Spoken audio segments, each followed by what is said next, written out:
Hello hello, c'est Laetice, bienvenue dans cette nouvelle vidéo. On va faire le budget prévisionnel pour le mois de janvier. Et oui, ça y est, c'est le moment.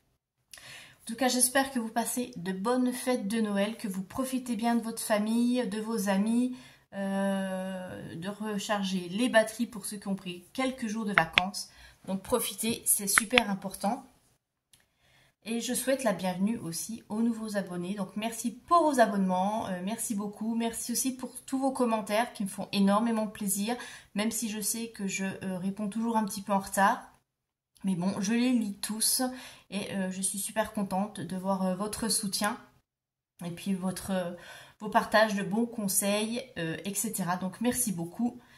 Ça me touche beaucoup et ben, on continue comme ça. Et on va pouvoir commencer l'année 2025 sur de bonnes ondes, avec une communauté, j'espère, qui va encore plus s'agrandir sur l'année. Voilà. Allez, c'est parti. Donc, on va faire ce budget, donc avec mon petit budget planeur. Donc, vous les trouverez sur ma boutique, et vous trouverez le lien de la boutique dans la description de la vidéo. Et ils sont en version PDF, ils ne sont pas en envoi physique.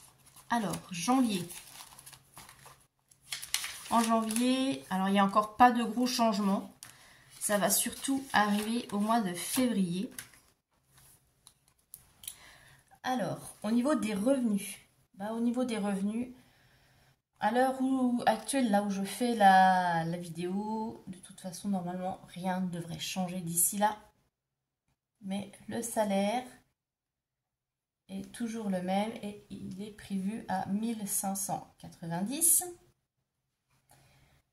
Il y a la pension donc pour ma fille qui est à 290, ce qui nous fait un total de 1880. Et je n'ai pas de CAF parce que bon, de toute façon j'ai pas droit à l'allocation pour ma fille puisque maintenant j'ai plus qu'un enfant à la maison. Et je n'ai pas droit à la prime d'activité parce que dans les 3 derniers mois, j'ai eu des revenus auto-entreprise. Donc du coup, je n'ai pas droit à la prime d'activité pour l'instant. Crédit dette, là pour l'instant il n'y a rien. Je n'ai pas terminé le mois de décembre à découvert. Enfin pour l'instant, mais normalement il ne devrait pas y avoir de mauvaises surprises. Donc ici on ne met rien. On va passer aux dépenses fixes. Donc ici c'est tout ce qui est prélevé directement sur mon compte bancaire. Alors, on commence par le loyer. On est à 700. Le prêt, 114. Alors je le mets ici et pas là parce que c'est un prêt que j'ai en commun avec quelqu'un et que je ne peux pas le solder avant la fin.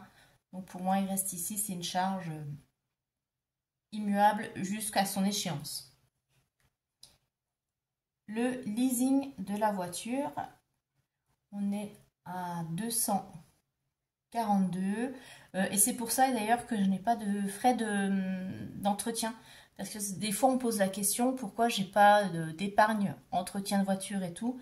C'est parce que j'ai un leasing et donc l'entretien est compris dedans. Voilà, c'est l'intérêt du leasing, quoi. Et comme ça, il n'y a pas de mauvaise surprise. Pendant 3 ans, je paye 242 € et ce qui est à ma charge, c'est juste le remplacement des essuie-glaces, voilà, puisque c'est de l'usure, et les pneus. Voilà, c'est tout. Le gaz, c'est 91. L'électricité, 44. Ensuite, il y a l'assurance. Alors, c'est assurance habitation et automobile. Et là, au mois de janvier, l'échéance sera à 70 parce que le premier mois, il y a la taxe attentat à régler. Et celle-ci, elle n'est pas mensualisable, ça doit se verser en une seule fois. Donc, c'est au mois de janvier. J'ai Internet. Donc 16 €. Téléphone pour ma fille et moi, c'est 16 €. La cotisation du compte bancaire, c'est 13. Et puis Netflix. Alors Netflix, ça change parce qu'en fait, j'ai changé de forfait. Je suis à 14. Parce qu'avec j'avais pris le forfait de base, vous savez, à 6 € avec la pub, mais du coup, je pouvais pas le regarder sur ma télévision, puisque ma télé ne pouvait pas prendre en charge ce format, même en mettant à jour, etc. Et je pouvais regarder que sur mon téléphone ou mon ordinateur. Donc bah, du coup, je suis passée à la formule au-dessus pour pouvoir regarder sur la télé. Voilà. Mais bon, quand j'aurai déménagé, si je peux faire autrement avec mon nouvel abonnement internet et tout, ça va peut-être changer. Enfin, on verra d'ici là. Donc, en charge fixe, on est à donc 700 plus les 114, plus 242, les 91, 44, 70, 16 et 16, 13 et 14, 1320 € de charge.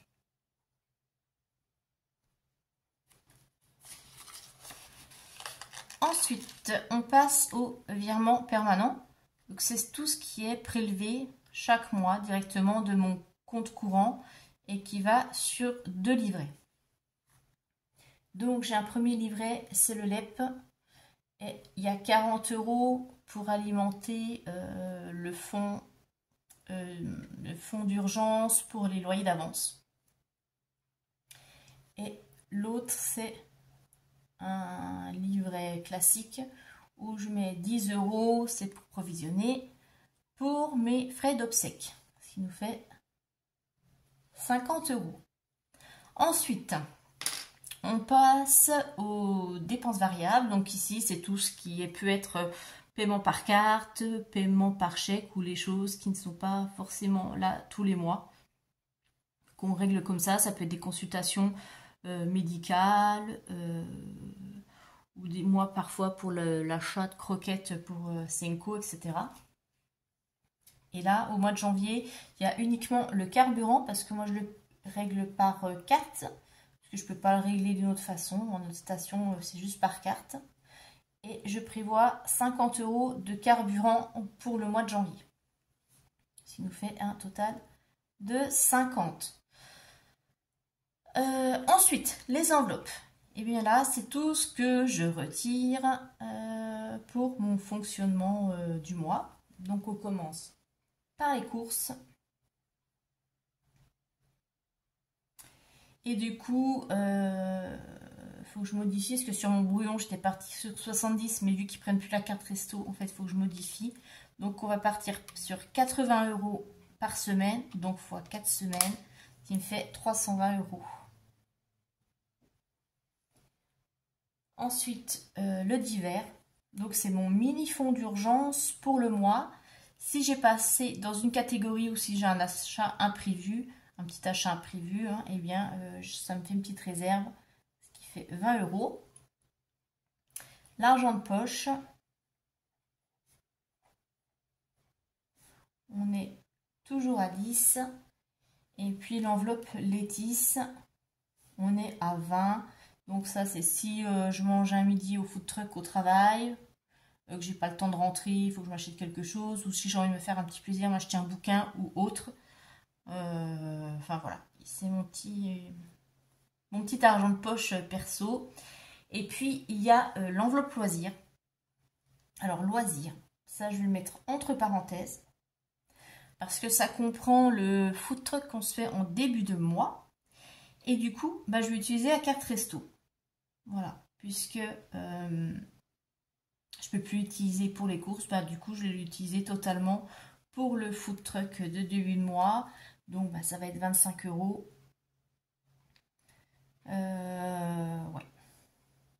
Parce que le plafond est de 25 €. Donc je vais mettre ici 25. Je mets entre parenthèses et je mets carte resto. Voilà, comme ça on sait que ça c'est pas à retirer, mais au moins ça apparaît quelque part. Et puis bah, je crois que c'est tout. Donc ce qui nous fait 320, 340, 350, 370 € à retirer en espèces. Et puis voilà. Et on va regarder combien du coup il nous reste pour mettre dans nos épargnes. Alors, il va pas rester grand chose. Hein. 1880 moins 1320 moins les 50 moins mon carburant et j'enlève ça, il reste 90 €. Voilà. Donc c'est ce que je vous disais, le mois de janvier, ça va commencer just. Donc 90 € à retirer en plus de mes enveloppes qu'on mettra ensemble dans les défis en début de mois de janvier. Voilà. Bon, bah écoutez, c'est comme ça. Mois de février, ça va être encore plus compliqué puisque, bah, je vous spoil un peu, hein, mais puisqu'il y a le déménagement, donc je vais avoir plein de frais, d'abonnements, etc. Après, il y a des choses qui vont être résiliées, comme par exemple, je vais vous montrer ici, comme le gaz, l'électricité, les contrats vont être résiliés puisque ça va être compris dans mes charges pour le futur logement, donc je vais récupérer cette partie-là. Et je pense que peut-être que j'aurai un trop perçu, enfin j'espère hein, que j'aurai un trop perçu, donc on va me verser de l'argent. Enfin voilà, ça va pas mal bouger, je pense, jusqu'au mois de mars, le temps que tout se régularise. Mais voilà, le premier trimestre 2025 va être un petit peu serré, un petit peu just. Bon, c'est pas grave, on va faire avec, de toute façon on n'a pas trop le choix. Et puis je m'inquiète pas, je compte sur la boutique, je compte sur YouTube aussi pour pouvoir compléter mes petites épargnes. Voilà. Écoutez, je vous souhaite une bonne fin d'année.